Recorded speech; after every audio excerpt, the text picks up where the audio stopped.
Hello, Mr. and Mrs. Carew. My name is Mary Ruland.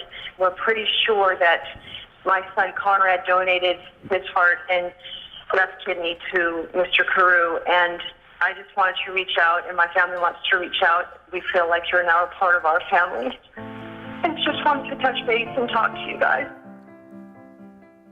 Unbelievable. And it's all happenstance. It was just a miracle because Rod had met Conrad as a little boy. About 11 years old. 11 years old. And I went over to the school he played basketball. So I went over there and he was running around the outside. I says, "What are you doing out here?" He says, "You're Rod Carew, aren't you?" I says, "Yeah." So I'm going to be an athlete when I grow up. I says, "Study your books." He said, "I'm a good student." And that he went to Stanford. He eventually got to Stanford. Yeah, right? and that was the last time I saw that young man. He was 11 years old until I got his heart and one of his kidneys. How do you reconcile that? You can't. You can't. You have a devastated family and an elated family. You can't reconcile it. The way I look at it is this life is not our life. It's a life that God has planned for us, and we are living it. And, this was all part of his plan for both Conrad's life, Rod's life, and our lives, and what we choose to do with the miracle that it really became. Here, this kid grew up and played for the Jets, and then he was waiting to sign with the Patriots, and had an aneurysm, and I benefited from his organs, and I think about 85 people got different parts of his body. Wow. So 85 people? Yes, 85 people. My goodness. So after we went through the transplant and everything, I talked to God every day. I screamed at him, and he just kept saying to me, "I'm not ready for you. You still have work to do." Because Rhonda and I get involved in a lot of things in the community because, we care. And I just felt like maybe he didn't want me up there next to him, or he had enough good hitters up there that he didn't need me,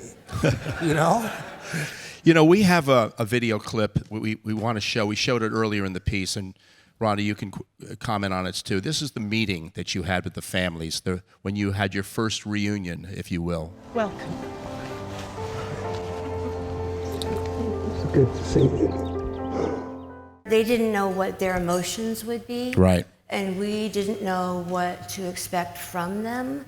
But the one thing that we wanted ended up to be the same thing that they wanted, which was we hoped that the donor family would want to hear their loved one's heartbeat again. Because that's the only organ where you can actually hear something. Right. Sure.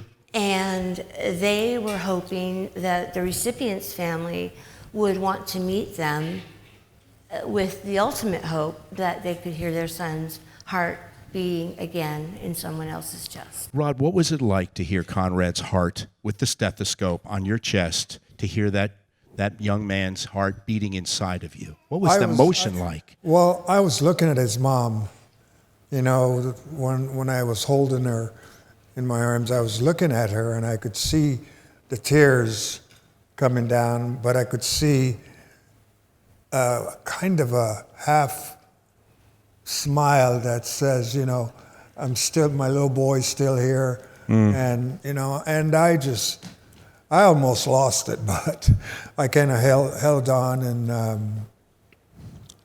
and it's a blessing. You have visited the cemetery multiple times. I remember you had a baseball. It sounds kind of corny, really, to sign a baseball for Conrad. Yeah. Can you tell us what you wrote on that baseball? Thank you, my brother, for keeping me alive, and I will travel with you wherever I go. And I love you. There's a moment in the movie Saving Private Ryan, at the very end, when the surviving Private Ryan asks his wife to tell him that he was a good man. I wonder if you can talk about the new lease on life for this man, for you. He knows that there's a reason why the Lord chose to keep a then 72-year-old man on earth and chose to give a 29-year-old exceptionally healthy NFL player. And I had a birthday last week, so I'm 32 years old. Well, yeah, we are. How ironic, by the way, is it that Rod's number was 29? He passed away at the age of 20. 29, and we had a campaign that we were just about to launch, which is Heart of 29. Yeah, we have some pictures, by the way, of some of your outreach of what you have done with these kids. I know you do stuff for Children's Hospital with the leukemia, but you also do for the Heart 29. Let's talk a little bit about that. The Heart of 29 was a campaign developed by the Twins organization, actually, and to honor Rod and his number. And they were actually working on that campaign prior to knowing that Rod was going to receive organs from a 29-year-old. We call it God winks, where all of these things, like Rod being on the first hole and not the second hole, or he would not be with us. Right. He had the heart attack on the first hole, folks. Had he been on the second hole, he wouldn't be here. He would not be here with us today. You had so much tragedy and so many wonderful things at the same time in your life. And I wonder what philosophy you might have. I'm going to give you a quote that I love, but it's true. Yesterday is history. Tomorrow is a mystery. Today is a gift. That's why they call it the present. And I wonder if you take a few moments and talk about the present that is life. Well, every day I wake up now, I say, thank you, Father, for giving me a second opportunity to continue doing your works that I've done throughout my whole life. And all I could hear him saying was, thank you, but you still have a lot of work to do. And you're doing good work. Before we go, I'm going to reread the quote for you, Rhonda, that Maya Angelou said. We need joy as we need air. We need love as we need water we drink. But we need each other as we need to live on this earth. It's the one thing I think that is so missed in this country as a whole.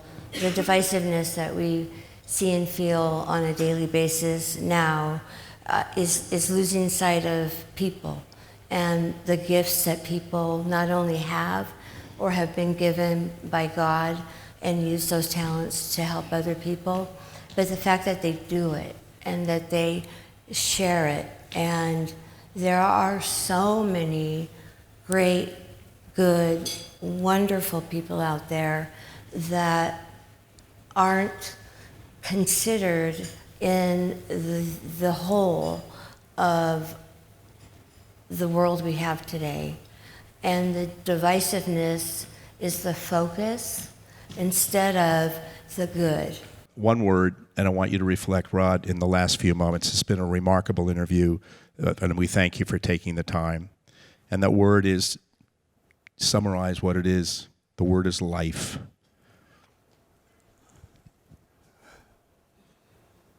To me, God gave me life the first time, and he has given me life the second time. And he knows that I'm going to do good with life the rest of my life. The rest of my life is my wife and I, we go out a lot. We travel a lot to, when a group calls for me to go out and speak, I just jump on the plane and we go. We don't ask anything but when, where, and we go. So we have dedicated the rest of our life to life. Ladies and gentlemen, Rod and Rhonda Carew.